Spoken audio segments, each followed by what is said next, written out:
Hello everybody, welcome back for another video. Hope you're having a great day and that you are all doing well to start things off.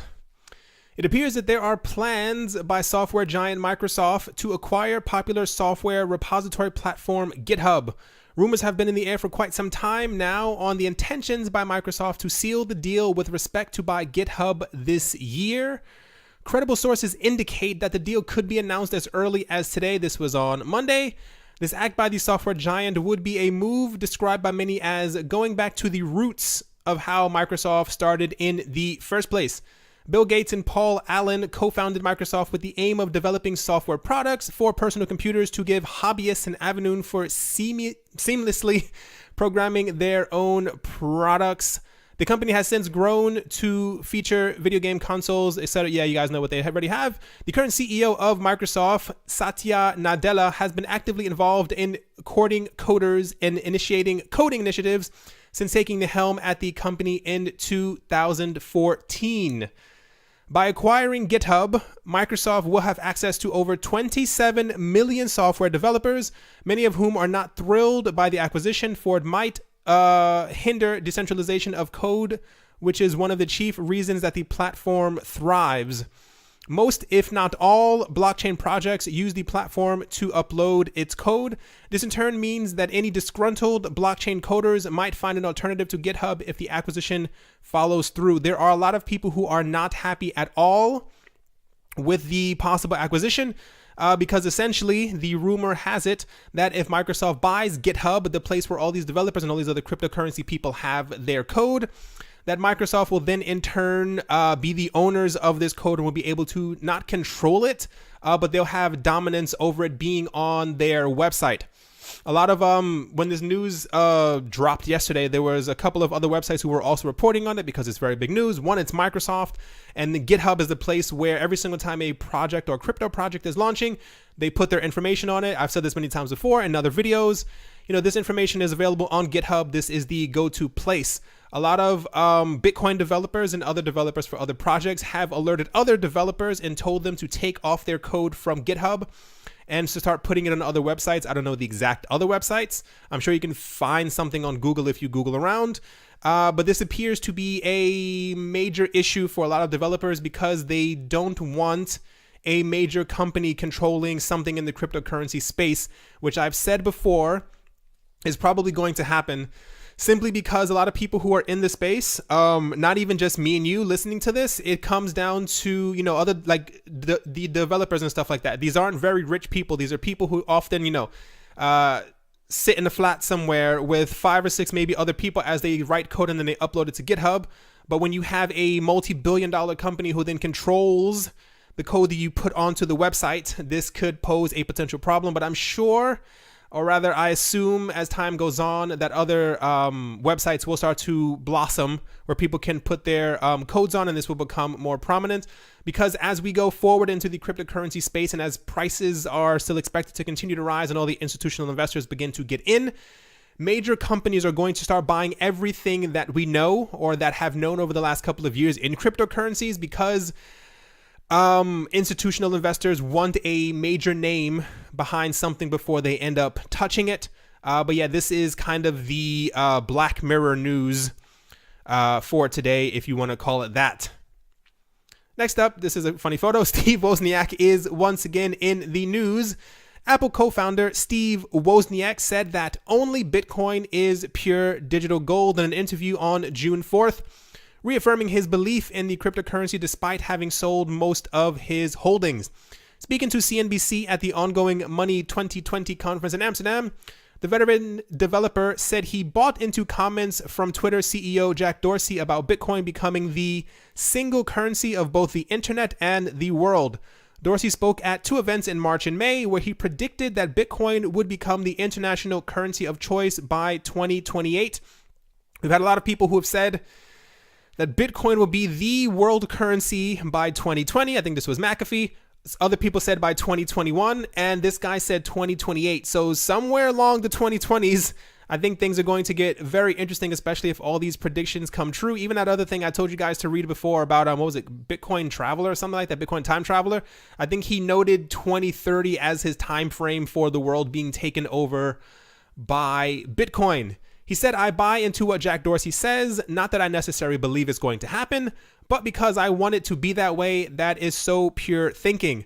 Wozniak reiterated that he is not an investor, having originally purchased Bitcoin at $700 to experiment with its uses as a means of payment. He said, I have 1 Bitcoin and 2 Ether. Wow, that's amazing. He told CNBC, nonetheless, for Wozniak, Bitcoin represents a separate class of crypto assets to all others.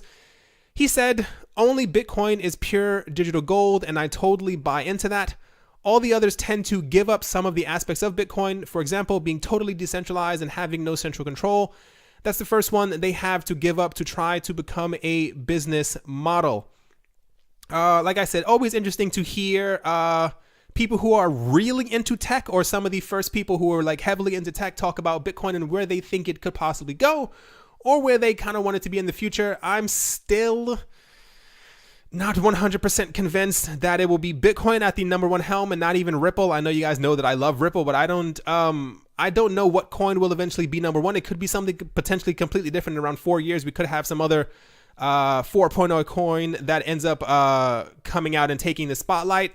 A lot of people still believe that Bitcoin will never be dethroned and will always be the head of the market and eventually actually be the chosen currency of the world in just around 10 years, if you can believe it. Next up. Okay, so I am all for constructive criticism when it comes to cryptocurrencies, but the last 2 days, the last 48 hours, I want to say 72 hours, have kind of gotten on my nerves, and I will tell you why. Believe me, I will tell you why. 10 addresses are currently in possession of almost half of all tokens distributed in the year-long EOS initial coin offering. The fundraising event sold a total of 1 billion EOS tokens while raising a staggering sum of $4 billion. Nearly 50%, 49.67% of all EOS tokens are currently distributed among just 10 wallets, according to a report from Trustnodes. Block One, the company behind the EOS project, holds 100 million of the entire amount. At the time of this writing, EOS is trading at 1442. That is a bit down because Bitcoin is down. While it's hard to identify the owners of the remaining top 9 addresses, their volumes are entirely public. One of the addresses holds 75 million tokens, which roughly translate to around $1 billion. The amount of tokens held by the other top 10 addresses varies, with one of them holding 20.6 million. Another holding 13.5 million. It also bears mentioning, I'm glad they put this in, that the 10 entries or individuals could conceivably be in charge of these accounts. As outlined by Trustnodes, it's highly likely that most of the addresses belonging to popular cryptocurrency exchanges such as Bitfinex, Binance, Uphold, Huobi, Bithumb, and OKEX.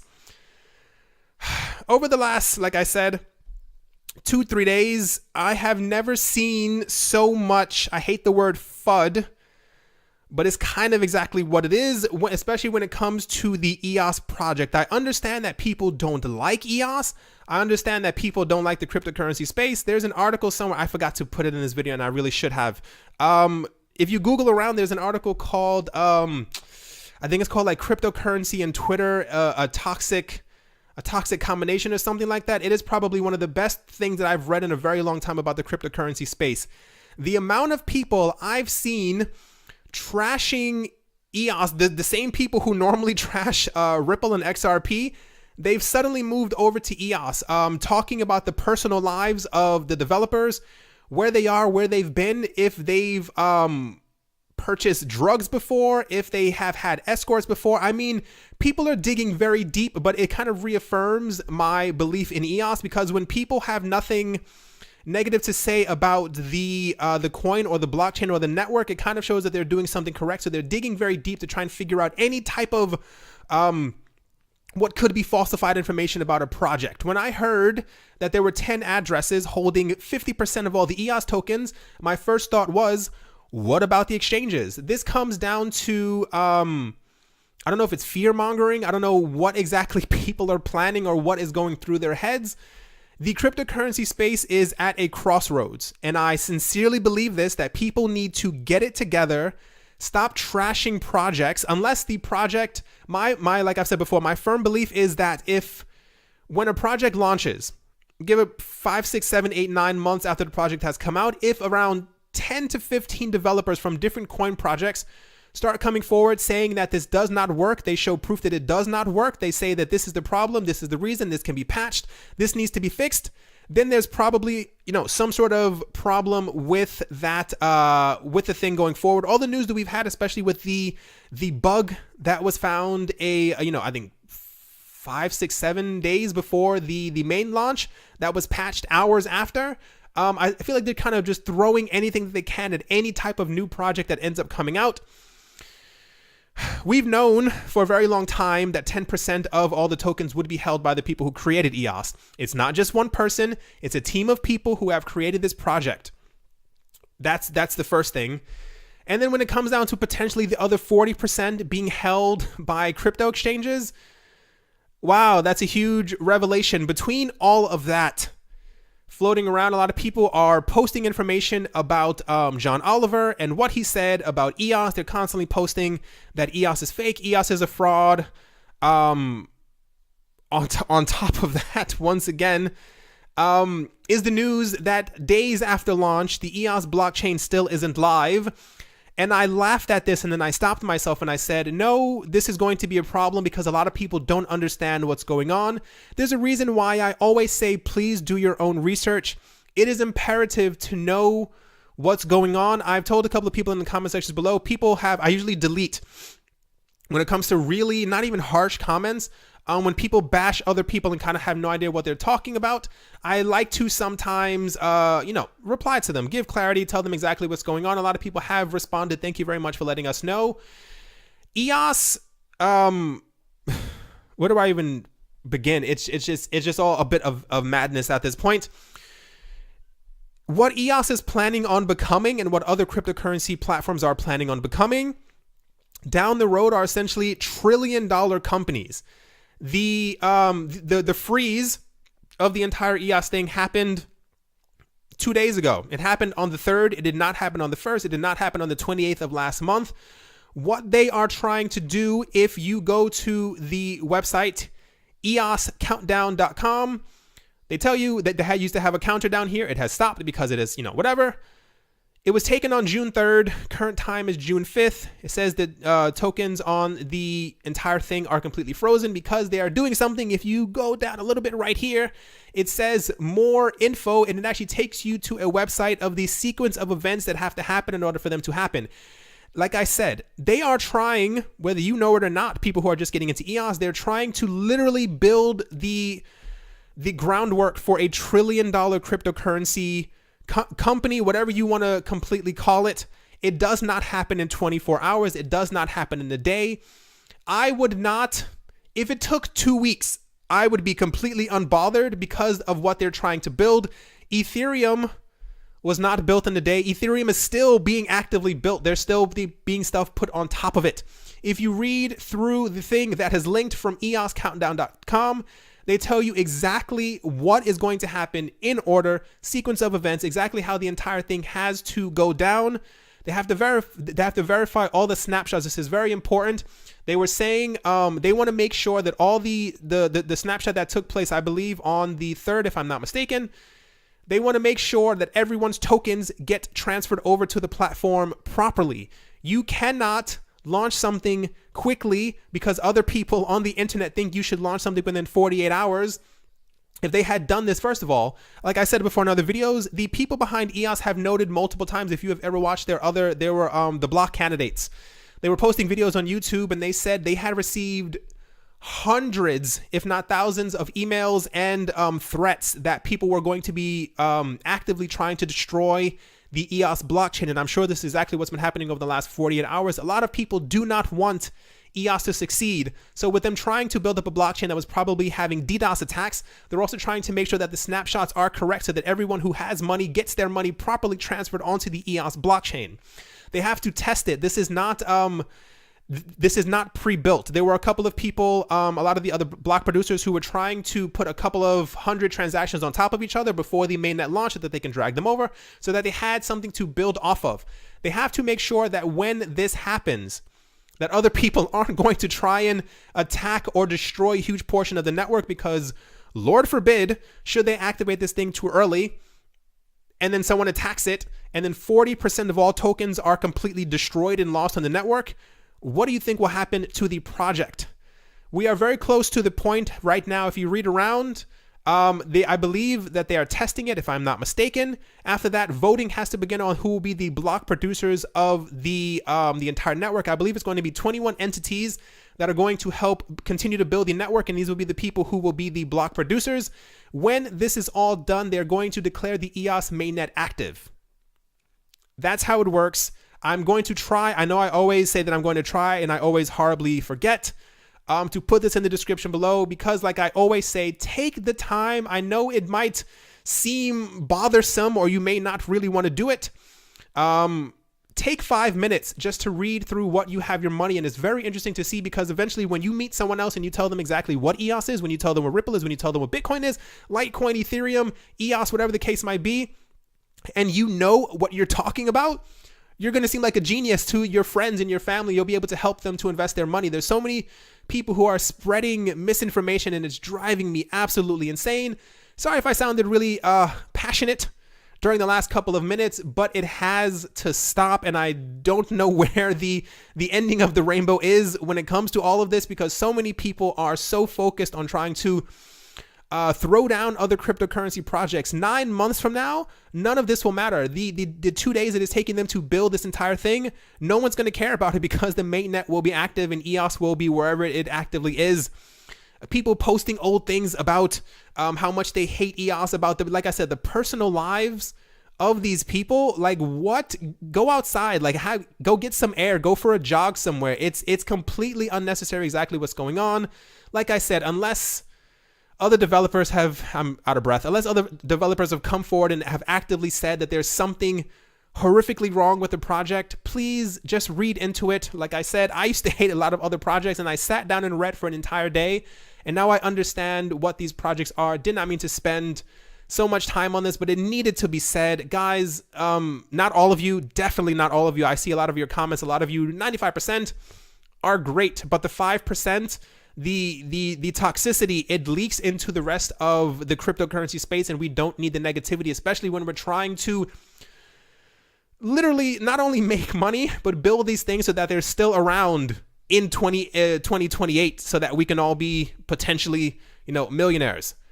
Whatever the case might be, let's continue on. Indonesia is in the news today. That was a nice segue, right? Indonesia's Future Exchange Supervisory Board, the BAPT, okay, a commodities market regulator under the country's Ministry of Trade, has reportedly ruled that cryptocurrencies are commodities that can be traded to the country's future exchange. According to Jakarta Post, reported on Monday, the agency's market supervision chief, Dharma Yoga, awesome name, has confirmed the decision and said the ruling came after a 4-month study period that examined the issue. According to Yoga, the agency has now signed a decree to formalize a decision, potentially clearing the way for the launch of a Bitcoin futures product in Indonesia. Meanwhile, other regulations around cryptocurrency exchanges and related taxation in the country will also be revealed by the country's central bank and its taxation agency, Yoga said. The central bank, the Bank of Indonesia, suggested last year that it would prohibit Bitcoin payments in the country, and subsequently stated it does not recognize the cryptocurrency as a legal payment method. However, it did not mention cryptocurrency exchanges at the time. I remember when this happened, and this was when this actually happened, I want to say sometime towards the end of the year. This is when everyone else was kind of, Russia had news, South Korea had news, Japan had news, blah, blah, blah, had news about them banning cryptocurrencies, and Indonesia came out. And this was one of the not troublesome countries, but people were kind of wondering, this Southeast Asian cluster of countries that Amize Go is relatively prominent in, that they were going to not allow cryptocurrencies in their countries anymore. And this would be a huge blow to cryptocurrencies. But like I said, like in the article, it all comes down to taxation. I think they were 4 months. They were pretty much figuring out how to get their money. I assume they're going to also have some type of sandbox regulatory thing when they start to allow ICOs and other cryptocurrency exchanges within the country. But this is very good news. I like to hear any type of news that does not revolve around a ban, even if it comes to cryptocurrencies being traded in the country that has heavy regulations around it. That's still crypto being able to be traded. That's still other projects being able to be launched in these countries, and then potentially, moving to a more favorable country later on in the long run. Next up, Google's decision to ban all Bitcoin and cryptocurrency adverts on its platform isn't going down well with cryptocurrency and blockchain technology proponents, with some believing there is more to the decision than meets the eye, just like Transformers. In March 2018, Google issued a statement announcing that cryptocurrency-focused promotional content would no longer be allowed on its platform. There was also a dip in the market that day. It was like the most ridiculous thing in the entire world. According to the statement, the ban covers adverts for ICOs, exchange platforms, wallets, etc.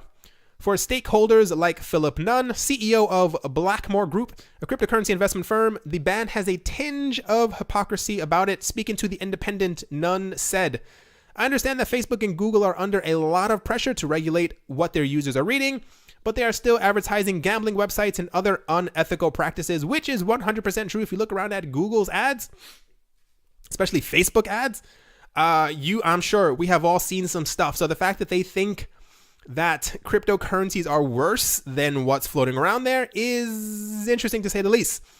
Google's ban follows similar prohibitions by Facebook and Twitter. Noon also believes that there may be a more underhanded reasoning behind the ban.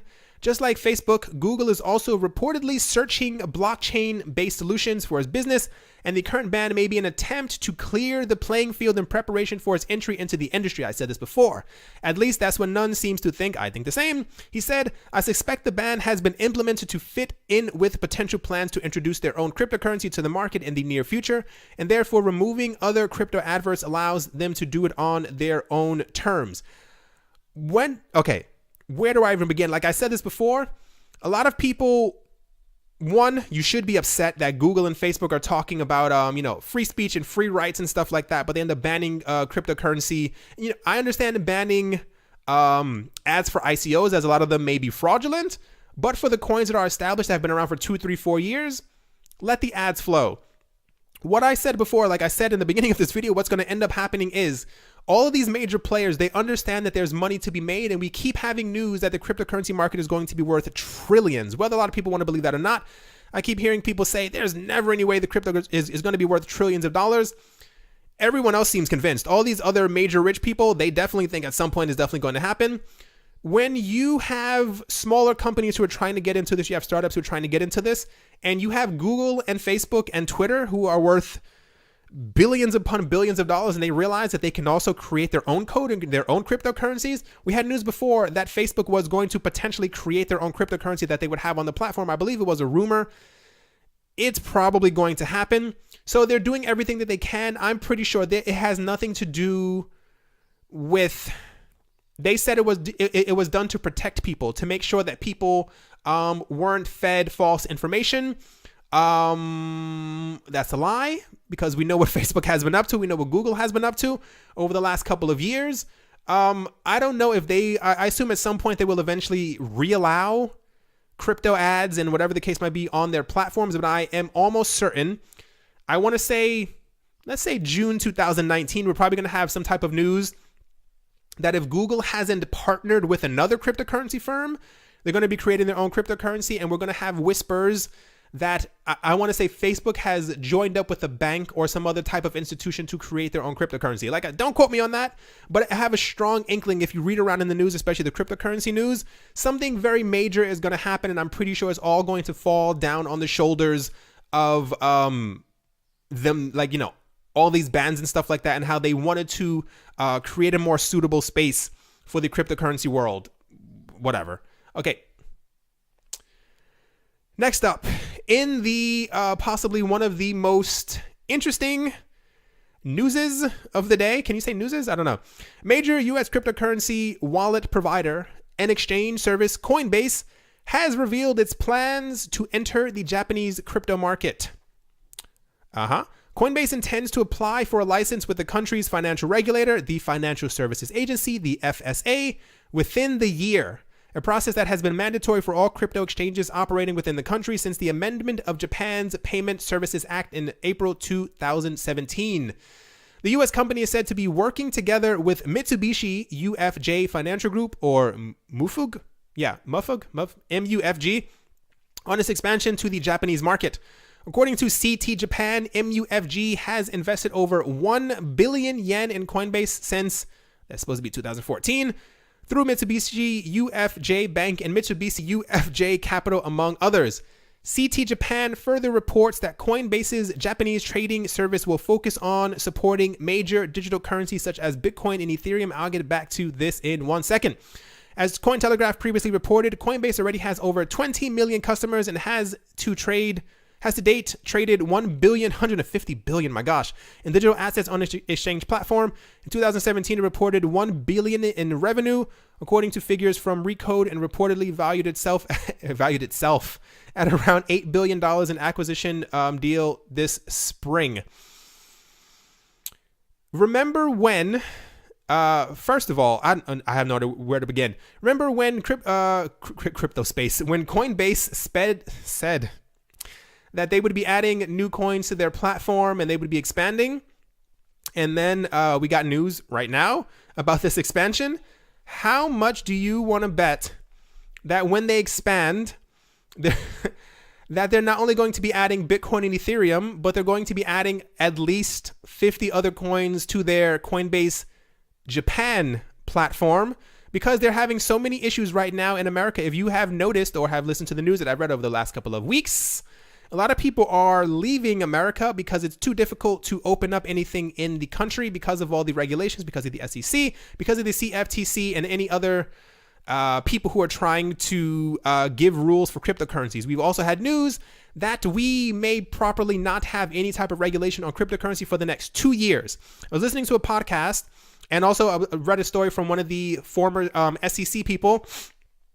She was saying, if we had regulation last year, the regulations that we have now would not be able to cover ICOs, and people would be able to run amok.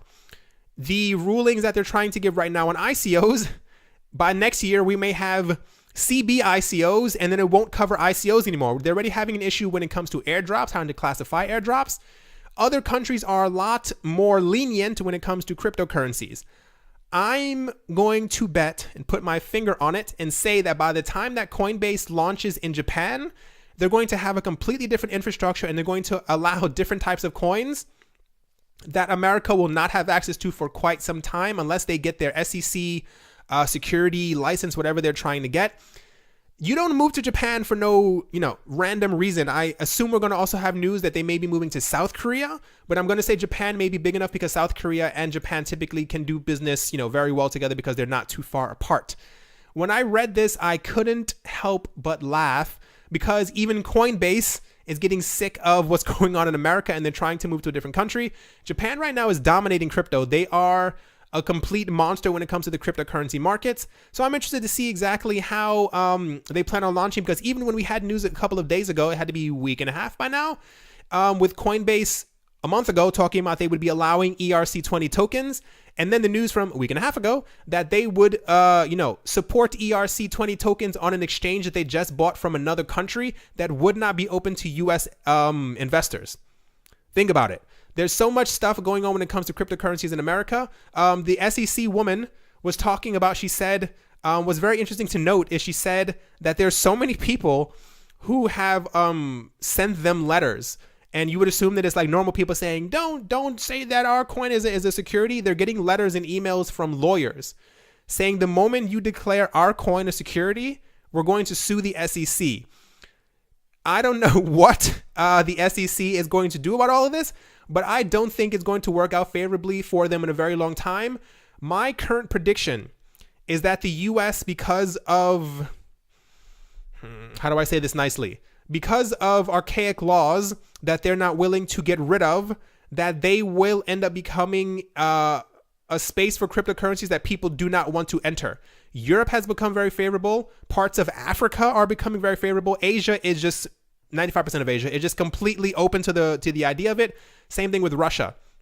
I'm gonna assume, almost said consume, guess I'm hungry. I'm gonna assume that at some point, lost my train of thought, but we're definitely gonna hear news that Coinbase is adding all these other coins, and they will not be allowed to American investors because of all the lawsuits and stuff that will be going on against the SEC. Going to be a very interesting time ahead for the US crypto market, at least. But to be fair or optimistic, Asia is literally controlling the market. So as long as everything's going well in Asia, we should all be doing well, at least in our wallets. Alrighty, everyone. That is definitely going to do it for this video. And this isn't even all the news for today. I guess it's kind of like the middle of the week when there's like an avalanche of news. So many things are happening in the cryptocurrency space. It's very nice to hear the things that are happening, except for stuff like this. I mean, really just get it together. I hope you guys all have a great day, morning, afternoon, evening, wherever you are, wherever you might be. I hope it's amazing. Please, as always, make sure to do your own research. It is imperative. You will not become rich off of cryptocurrencies without reading a bit about it. You at least need to know where you have your money, where you're putting your money, what wallets you have it in. Hope you guys enjoyed. Hope you guys have a great day. Thank you once again for all the support. And I will talk to you all soon. See you.